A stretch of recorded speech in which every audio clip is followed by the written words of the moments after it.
అలాగే డాక్టర్ గారు, ఈ కిడ్నీ సమస్య ఉన్నవాళ్ళు ఏ ఆహార పదార్థాలు కానీ ఎటువంటి ఆకుకూరలు కూరగాయలు తీసుకోకూడదు అంటారు, అండ్ ఎటువంటి ఆహారం తీసుకోవాలంటారు? అదే నేను చెప్పాను కదా ఇప్పుడు ఇందాక, పాలకూర ఒకటి, టమాటో, పాలకూర టమాటా కలిపి తీసేసుకుంటున్నారు. ఇప్పుడు బయట ఫుడ్ తినేస్తున్నాము, బయట ఫుడ్ లో ఏంటి వాళ్ళు గింజలు తీసి వేయరుగా. అవును. అందు గురించి మీరు కొంచెం దాన్ని అవాయిడ్ చేయడానికి ట్రై చేయండి. ఒకవేళ తీసుకోవాల్సి వచ్చిన టైంలో ఎప్పుడైతే మీకు టమాటా కనిపించిందో కొంచెమే తీసుకోండి. ఇంటేక్ అన్నది పూర్తి కంప్లీట్గా మానద్దు, ఇంటేక్ అన్నది కొంచెమే తీసుకోండి. ఇంటి దగ్గర మనం చేయాల్సిందంటే గింజలు తీసేసి తీసుకోవాలి.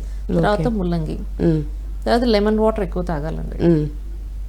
దీనివల్ల మనకి స్టోన్స్ అన్నవన్నీ కరిగిపోతాయి. స్టోన్స్ కానీ యూరిక్ యాసిడ్ లెవెల్స్ కంట్రోల్కి వస్తాయి. తర్వాత మెయిన్ ఏంటంటే ప్రెషర్ పాయింట్స్ నేర్చుకోవాలండి. ఇది నేను లాస్ట్ 6 years నుంచి నేను ట్రై చేస్తున్నాను అందరికీ చెప్పడానికి. కిడ్నీ ప్రాబ్లమ్స్ ఉన్నా లేకపోయినా మీ కిడ్నీ యాక్టివేట్ ఉండాలి అనుకుంటే ప్రెషర్ చేసుకోవడం వల్ల మన ఆరోగ్యం మన చేతిలోనే ఉందని పెద్దవాళ్ళు అంటారు కదా. అది ఫస్ట్ లో నాకు అర్థం కాలేదు, ఏంటి మన ఆరోగ్యం మన చేతిలోనే ఉందని అంటే నేను ఆలోచించేదాన్ని. తర్వాత చూస్తే ఎప్పుడైతే pressure points okay, acupuncture treatment అయితే నేను హ్యాండింగ్ చేస్తున్నాను. ప్రెషర్ పాయింట్స్ మరి ముద్రాస్ అన్ని కూడా మన చేతిలోనే ఉన్నాయి కదా, కానీ మనం యూటిలైజ్ చేసుకోవట్లేదు. మునులందరూ ఆ రోజుల్లో పౌరవ రోజులు ఎందుకు అంత హెల్దీగా ఉండేవారు? మునులనే కాదు మిగతా వాళ్ళు కూడా జనాలు ఇన్ని ఆరోగ్య సమస్యలు ఉన్నాయండి.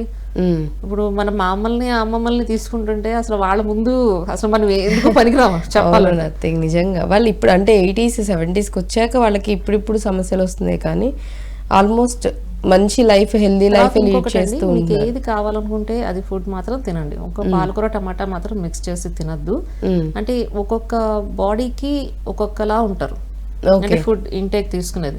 అంటే ఒక్కొక్కరికి ఒక్కొక్క అలవాటు ఉంటుంది కదా, మీ అలవాట్లు మార్చుకోవాల్సిన అవసరం లేదు. మీకు బాడీకి ఏది సూటబుల్ మీకే తెలుస్తుంది, ఇది నాకు పడుతుంది ఇది నాకు పడదు అన్నది. అది చూసుకుని లిమిట్ లో మీకు వీక్నెస్ రాకుండా మీరు ఫుడ్ తీసుకోవాలి, అది ఇంపార్టెంట్. ఇప్పుడు చాలా మంది అంటే వెయిట్ లాస్ గురించి అనో సంథింగ్ ఏదో వింటున్నారు, ఏవో చేసేస్తున్నారు. వెయిట్ లాస్ ఒకేసారి తగ్గిపోయాం, 10 kgs తగ్గిపోయాం, 5 kgs తగ్గిపోయాం అంటారు. అది ఎంతవరకు కరెక్ట్ అండి?